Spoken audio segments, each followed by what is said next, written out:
ഹരേ കൃഷ്ണ. പലർക്കും ഭഗവാൻ ശ്രീകൃഷ്ണനെ ഒരുപാട് ഇഷ്ടമാണ്, ആരാധിക്കാൻ താല്പര്യമാണ്, അമ്പലങ്ങളിൽ പോയിട്ട് പ്രാർത്ഥിക്കാറുണ്ട്. എന്നാൽ ഭഗവാന്റെ പ്രീതിക്കായിട്ട് എന്താണ് ചെയ്യേണ്ടത്? പുഷ്പാഞ്ജലി കഴിക്കാറുണ്ട്, വഴിപാട് കഴിക്കാറുണ്ട്. ഇതല്ലാതെ ഭഗവാന്റെ സാന്നിധ്യം എപ്പോഴും ജീവിതത്തിലുടനീളം ലഭിക്കണമെന്ന് ആഗ്രഹിക്കുന്നവരുണ്ട്.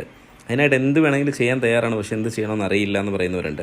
അപ്പോൾ അവരുടെ അറിവിലേക്കായിട്ട് പറയാം, ഭഗവാനെ നമ്മൾ പൂർണ്ണമായിട്ട് മനസ്സാൽ ഭഗവാനെ നമുക്ക് നമ്മുടെ ജീവിതം സമർപ്പിച്ച് പ്രാർത്ഥിക്കുക എന്നുള്ളതാണ് ഏറ്റവും ആദ്യത്തെ കാര്യം. അതായത് ഭഗവാൻ കാണിച്ചു തരുന്ന വഴിയിലൂടെ നടക്കാൻ തയ്യാറാണ്, അങ്ങാണ് എൻ്റെ ജീവിതത്തിൻ്റെ സർവസ്വം എന്ന് ചിന്തിച്ച് പ്രാർത്ഥിച്ചാൽ തന്നെ ഭഗവാൻ നമ്മുടെ കൂടെ ഉണ്ടാവും. വിളിച്ചാൽ വെളിപ്പുറത്ത് വരുന്ന ഭഗവാനാണ്. അതുപോലെ തന്നെ പറ്റുമെങ്കിൽ നമുക്ക് ഭഗവാന്റെ മന്ത്രങ്ങൾ ഏറ്റവും നല്ലതെന്ന് പറയുന്നത് ജപിക്കുക എന്നുള്ളതാണ്. അതായത് ഹരേ കൃഷ്ണ കൃഷ്ണ കൃഷ്ണ ഹരേ ഹരേ, ഹരേ രാമ രാമ രാമ ഹരേ ഹരേ. ഈ മന്ത്രം ഒരു 108 ആവർത്തി വെച്ചിട്ട് ജപിക്കുക. അത് ഒരു പ്രാവശ്യം 108 ആവർത്തി ജപിക്കുമ്പോൾ അതൊരു മണിയായിട്ട് അല്ലെങ്കിൽ ഒരു മാലയായിട്ട് കണക്കാക്കുക. അങ്ങനെ 16 ആവർത്തിയെങ്കിലും ജപിക്കാൻ ശ്രമിക്കുക കേട്ടോ. ഹരേ കൃഷ്ണ.